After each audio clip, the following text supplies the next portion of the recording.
Hello, good morning.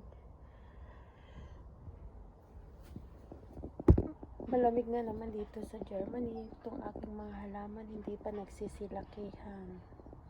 Ito yung aking mga oldies peanuts. Ganda ng mga bulaklak. Ito yung aking mga pak choy. Ayan, pwede nang anihin. Ayan. Ito marami pa. Yung aking mga kamatis. Tagal na ito hindi pa nahihinog kasi palaging malamig dito. Bihirang umaraw. Pero nakakatuwa pag nakikitang lumalaki yung mga bunga, nahihinog.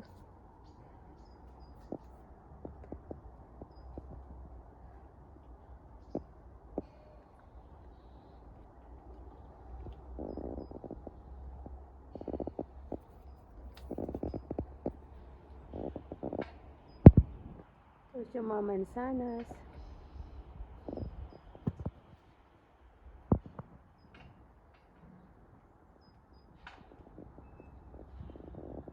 Ayan, naglalaglagan na naman yung bunga. Ang dami nang nilagay doon sa gilid. Walang kumukuha. Pero sa Sabado, gagawa na naman ako ng cake, apple mousse. Yun ang aking mga gagawin.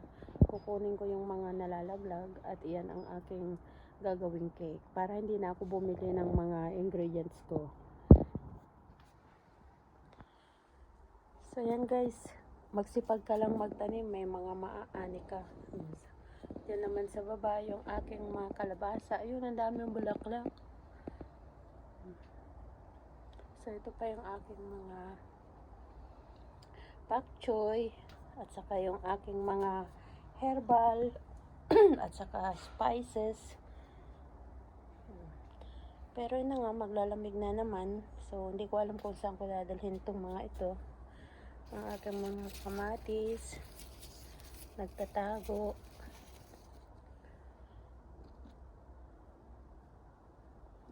Ang aking mga sibuyas.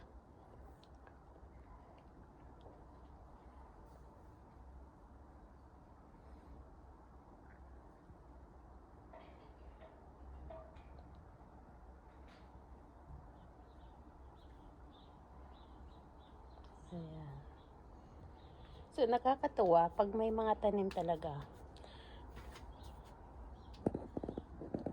So taon-taon nagtatanim ako. Itong aking mga herbal, hindi yan nawawala. So pag winter, mawawala lang sila. Tapos pag spring na naman, babalik na naman yung mga yan. Tapos itong aking kamatis, every year akong nagtatanim. Pero this year, medyo late akong nagtanim. Kaya yan late mga tuyo o mahinog. Kaya at least may mga naani na ako. So yun na, sabi nila kapag may tinanim, may aanihin. So may pangsinigang na ako sa aking mga pak choy, ang aking mga pechay, pwede nang isigang. Itong aking mga sili, hindi na yata lalaki ito. Kaya isasaw ko na lang sa tinola, masarap pang tinola. Ito naman ang aking rosemary.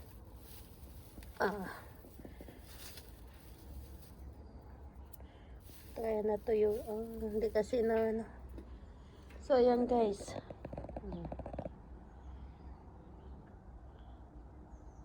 Na-miss ko lang mag-video kasi matagal na akong walang ni-upload na video.